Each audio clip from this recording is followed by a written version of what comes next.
والدین اللہ کی نعمتوں میں سے ایک نعمت ہیں، اور یہ کوئی عام اور معمولی نعمت نہیں، یہ اللہ جل شانہ کی بہت بڑی نعمت ہے۔ شجر سایہ دار ہیں، گھنی چھاؤں ہیں، آغوش رحمت ہیں، پناہ ہیں، امان ہیں، حفاظتوں کا حصار ہیں، اور مشکلات، مصائب، آلام کے راستے میں ایک مضبوط ڈھال ہیں۔ اولاد کی خیرخواہی کا جو جذبہ والدین کے سینے میں رکھا گیا ہے وہ کسی اور میں نہیں رکھا گیا۔ یہ ایک ایسے پاکیزہ وجود ہیں جو اپنی اولاد کو اپنے سے آگے دیکھنا چاہتے ہیں۔ یہ انسان کو اس وقت پتہ چلتا ہے جب وہ خود باپ بنتا ہے، جب خود ماں کے روپ میں خاتون ڈھلتی ہے، تو اسے پتہ چلتا ہے کہ یہ رشتہ کتنا گہرا ہوتا ہے۔ اللہ تعالیٰ جل شانہ نے والدین کی صورت میں جو یہ رحمت رکھی ہے، اولاد کو تلقین کی کہ ان کی تکریم کریں، ان کی عزت کریں، ان کے سایہ عاطفت میں آپ رہتے ہیں تو اس صاحبان کی قدر کریں۔ میرے حضور علیہ السلام نے ارشاد فرمایا، اللہ کی رضا والدین کی رضا میں ہے، اور اللہ کی ناراضگی والدین کی ناراضگی میں ہے۔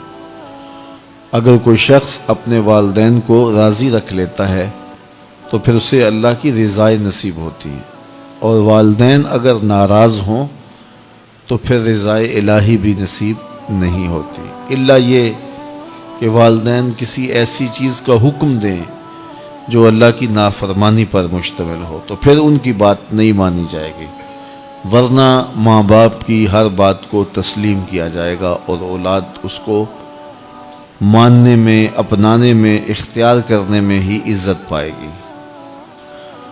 والدین کی خدمت سعادت مندی ہے۔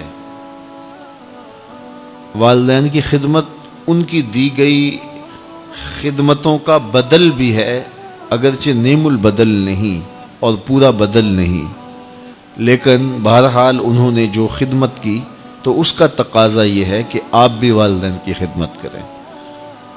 لیکن اگر انہوں نے خدمت نہ بھی کی ہوتی تو پھر والدین ہونے کے ناطے سے بھی لازم تھا، ضروری تھا کہ آپ ان کی خدمت بجا لاتے اور ان کی تکریم کرتے، اور یہ تمہارے لیے، تمہاری دنیا کے لیے، تمہاری آخرت کے لیے بہتر تھا۔ اس لیے بھولے سے بھی کبھی ماں باپ کی نافرمانی نہ کریں، ان کی تکریم کریں، ان کی عزت بجا لائیں۔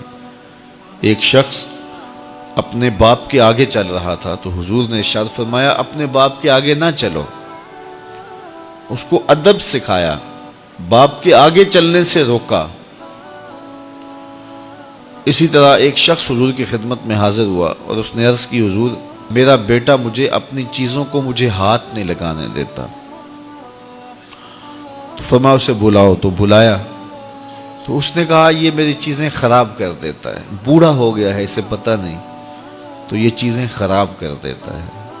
تو حضور کی چشمان سے آنسو جاری ہو گئے، اور حضور نے ایک تاریخ ساز جملہ ارشاد فرمایا، انتا و مالو کا لابی کا، اس کو کہا کہ تو بھی اس کا ہے، تیرا مال بھی اس کا ہے۔